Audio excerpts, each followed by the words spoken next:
हरिया ने आर्यन को खाने के लिए सूखी रोटी और प्याज दिया। लालटेन की रोशनी में दोनों बैठे थे। हरिया काका, ये काला पानी तालाब का क्या किस्सा है? आखिर एक तालाब से पूरा गांव इतना डरता क्यों है? बरसों पहले की बात है बेटा। वो तालाब ऐसा नहीं था।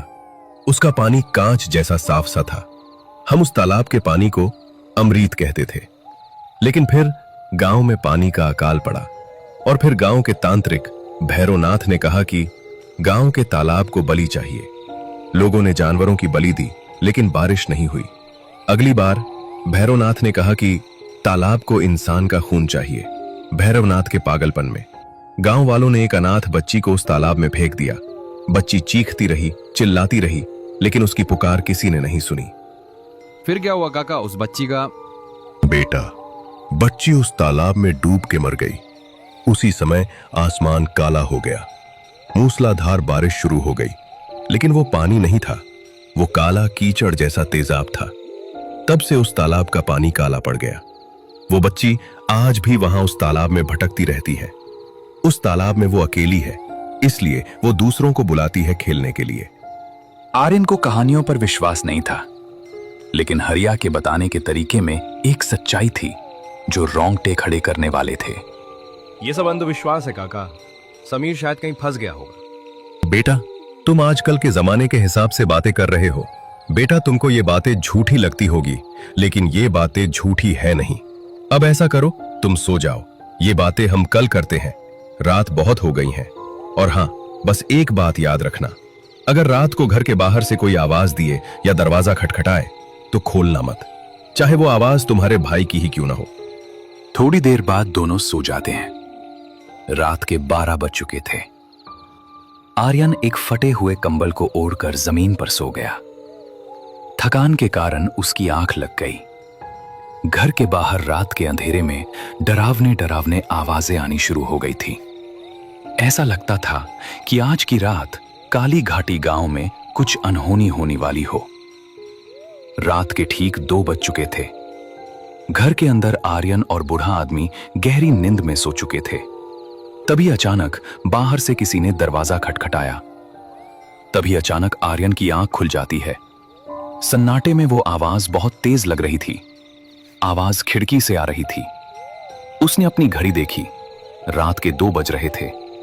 हरिया काका कोने में सोए हुए थे और जोर जोर से खर्राटे ले रहे थे। आर्यन उठकर बैठ गया। उसका दिल जोर से धड़क रहा था। रात के 2 बज चुके हैं और इतनी रात को कौन हो सकता है जो दरवाजा खटखटा रहा है? तभी आर्यन ने मन में सोचा कि शायद कोई जानवर हो। तभी बाहर से एक आवाज आई, एक बहुत ही जानी पहचानी लेकिन दबी हुई आवाज। भैया जल्दी दरवाजा खोलो, बाहर बहुत ठंड है। आर्यन का खून जम गया।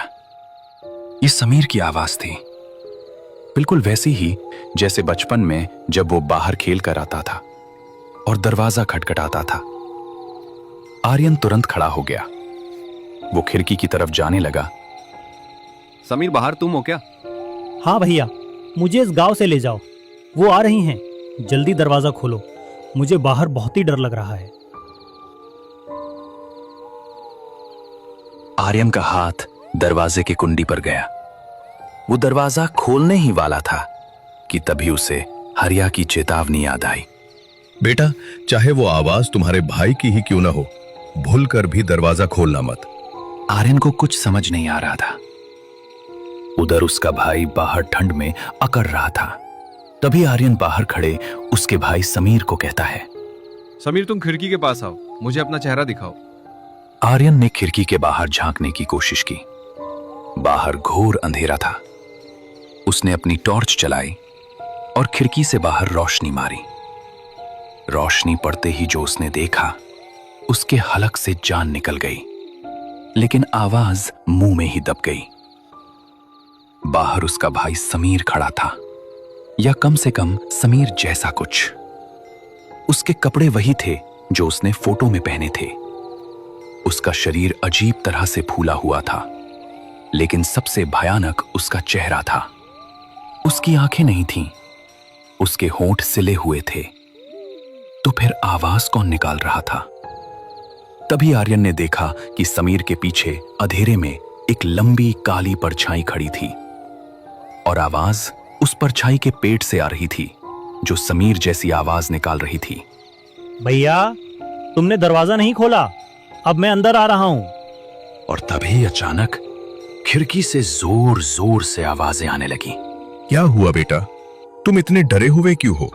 तूने किसी को देखा क्या?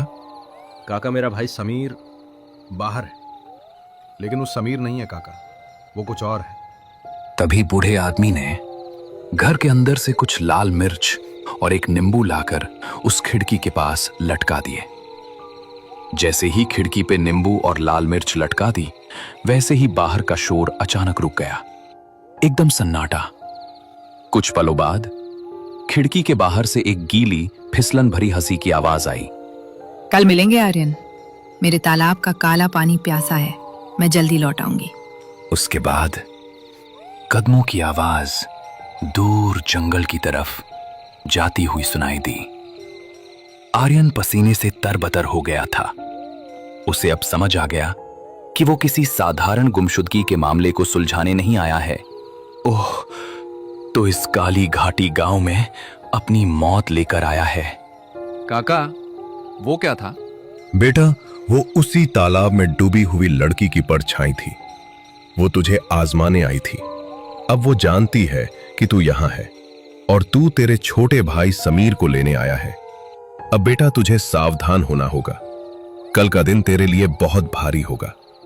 काका, मुझे कल ही उस काला पानी तालाब पर जाना होगा, इससे पहले कि वो मेरे भाई के शरीर के साथ और कुछ करे। वहां जाने का मतलब अपनी मौत को दावत देने जैसा होगा बेटा। काका, मेरी मौत तो तब होगी जब मैं बिना कोशिश किए वापस चला जाऊं। काका, सुबह होते ही हम काला पानी तालाब के पास जाएंगे। ठीक है बेटा, तुम इतना कह रहे हो तो हम कल काला पानी तालाब के पास जाएंगे। अब रात बहुत हो गई है, थोड़ी ही देर में सुबह हो जाएगी। जैसे ही सुबह होती है हम निकल जाएंगे। अगले दिन दोनों उस काला पानी तालाब के रास्ते से निकल पड़ते हैं। थोड़ी ही दूर जाने के बाद भयानक जंगल का रास्ता शुरू हो जाता है।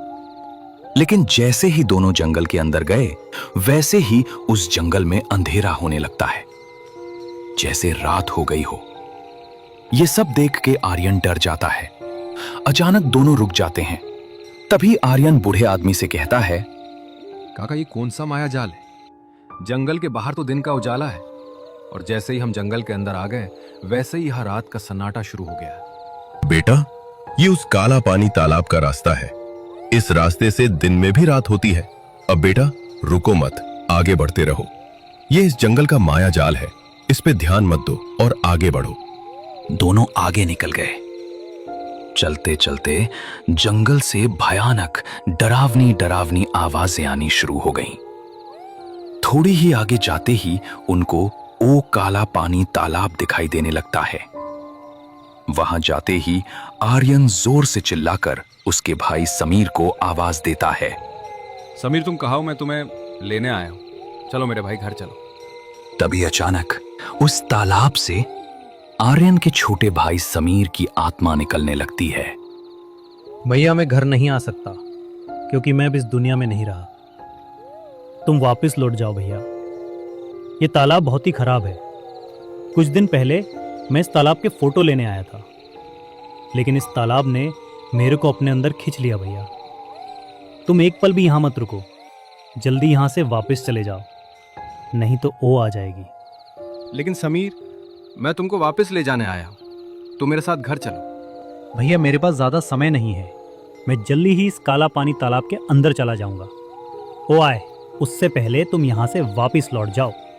इतना बोल के आर्यन के छोटे भाई की आत्मा उस काला पानी तालाब के अंदर चली जाती है।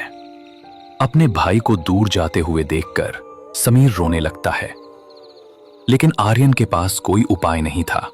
बेटा, जो होना था सो हो चुका।